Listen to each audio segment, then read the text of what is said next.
रशीद किदवई, आपसे शुरू कर रहा हूं। पहले यही बताइए, बीजेपी को बढ़त क्या मतलब है इसका? लोकसभा की त्रिशंकु लोकसभा की गुंजाइश, संभावना खत्म हो गई क्या आपके हिसाब से? धन्यवाद मानक। देखिए, हमारी देश की राजनीति में उतार चढ़ाव आते रहते हैं और जब तक मतदाता वोट नहीं दे देता, रिजल्ट नहीं आ जाता, तब तक हम कुछ नहीं कह सकते। जो लोगों का क्या मन में है और जो फ्लोटिंग वोटर होता है वो किस तरफ वोट देगा, ये टेलीविजन स्टूडियो में या टेलीविजन डिबेट में नहीं तय किया जा सकता। और जनता जो है वो अपने विवेक से फैसले देती है। अनेक चुनाव जो है हमने पहले भी देखे, चाहे वो 1977 का हो, चाहे 1984 का हो। 1984 के बारे में, जिसमें राजीव गांधी को प्रचंड बहुमत मिला और कांग्रेस को 50% से ज्यादा वोट मिला इंदिरा गांधी की हत्या के बाद में। लेकिन उससे एक हफ्ता पहले उस जमाने के अगर आप अखबारों को देखें या उस जमाने की जो हवा वाली बात होती है, ऐसा माहौल नहीं था। लोग यात्रा की बात करते हैं और चंद्रशेखर की यात्रा के बढ़ चढ़ के बताते हैं कि बड़ी प्रभावशाली यात्रा थी, लेकिन चंद्रशेखर जी खुद जो थे अपना चुनाव 1984 में हार गए थे। तो मेरे कहने का तात्पर्य यह है कि बड़े उलटफेर हो जाते हैं। इसके साथ साथ लेकिन मैं ये भी कहूंगा, मैंने आपके प्रोग्राम में 2-3 बार कहा था कि भाजपा को अपने बूते पे 272 का अंक प्राप्त करना कठिन है, मुश्किल है। 225 सीटें तक आ सकती है, लेकिन उसमें अब मैं संशोधन कर रहा हूं और ये कोई मेरी पसंद नापसंद का सवाल नहीं है। देश की जो राजनीतिक वातावरण है, जिस तरीके के 5 राज्यों में चुनाव हुए, जिस तरह से इंडिया अलायंस ने अपने आप को जिस तरीके से अपनी गति देनी थी और दिशा देनी थी, वो नहीं दे पाए। और जिस तरह से नीतीश कुमार का ने पलटी खाई, जिस तरह से और आरएलडी में बड़ा बदलाव आया, जो जयंत चौधरी चले गए, और महाराष्ट्र की राजनीति में तमाम जगह उलटफेर का सिलसिला जारी है। तो ये तमाम चीजें जो है, इसने इंडिया अलायंस को कमजोर कर दिया है। और इंडिया अलायंस में खुद जो सेल्फ बिलीफ होता है, आत्मविश्वास होता है कि हम कुछ करके दिखाएंगे।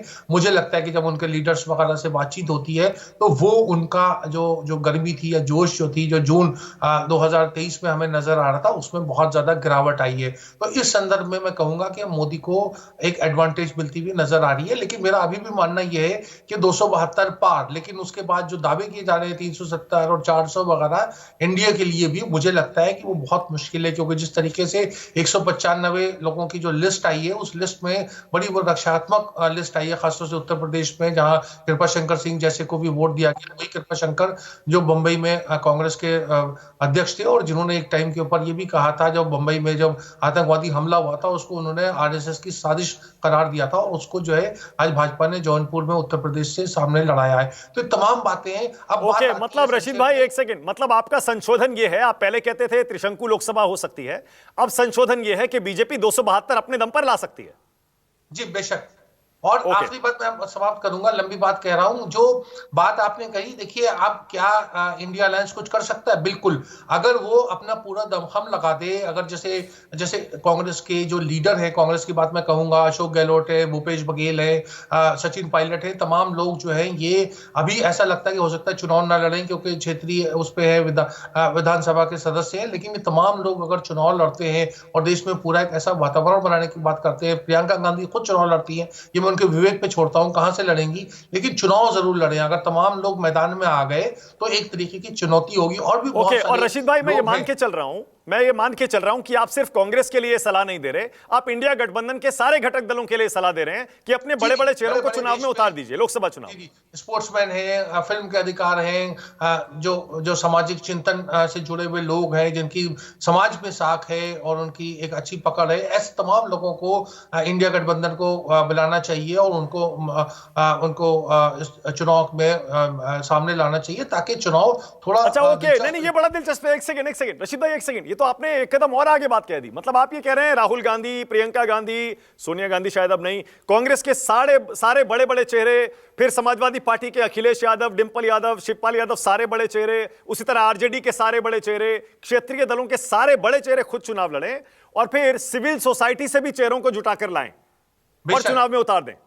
जी जी जी, तभी उस चुनाव से गंभीरता होगी। जैसे हमने देखा था कि पहले जमाने में राम जेठमलानी और नानी पालकीवाला, बहुत से लोग चुनाव लड़ते थे, टीएन शेषन भी चुनाव लड़े, सिर्फ एक पॉइंट प्रूव करने के लिए लोकतंत्र के बारे में। तो ऐसे लोग समाज में बहुत है, उनकी लंबी लिस्ट मानक हम अभी उसकी चर्चा कर सकते हैं। इन तमाम लोगों को भी इंडिया अलायंस को करना चाहिए और यही एक तरीके का दांव होगा और दांव खेलना चाहिए, क्योंकि लोकतंत्र में चुनाव से बड़ा क्या पर्व, उत्सव या महत्व की बात क्या हो सकती है? क्या? सही बात है। और वैसे भी है तो करो या मरो वाली स्थिति स्थिति है। ऐसे में तो बिल्कुल। जो आप कह रहे हैं मैं तो यहाँ बिल्कुल तक कहूंगा खेलना कि चाहिए जयराम फ्रंट रमेश फुट जैसे को भी पर। चुनाव लड़ना चाहिए। मैं सहमत हूं आपसे, सब कुछ दांव पर लगाना चाहिए। अब अगली भविष्यवाणी, और इस बार बारी है पंडित हो रहा है रशीद किदवई, क्लोजिंग कमेंट।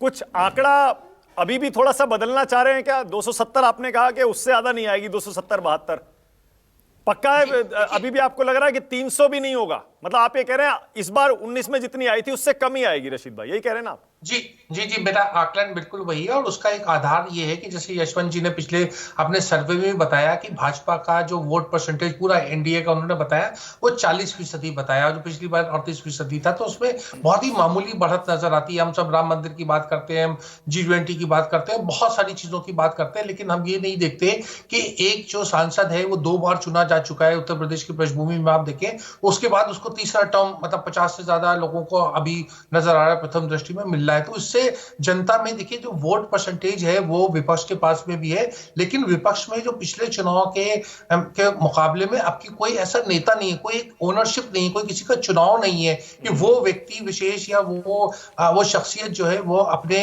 उसके ऊपर बूते के ऊपर चुनाव लड़े। और ये मुझे पिछले चुनाव से बहुत विभिन्न परिस्थिति नजर आती है। तो यहाँ के ऊपर देखिए अगर 40% वोट है तो 60% वोट ऐसा भी है कि जो दूसरे लोगों के लिए है। तो वो दूसरे लोग क्या उसको इकट्ठा कर पाएंगे, इसको बिल्कुल सही है। लेकर मुझे ओके।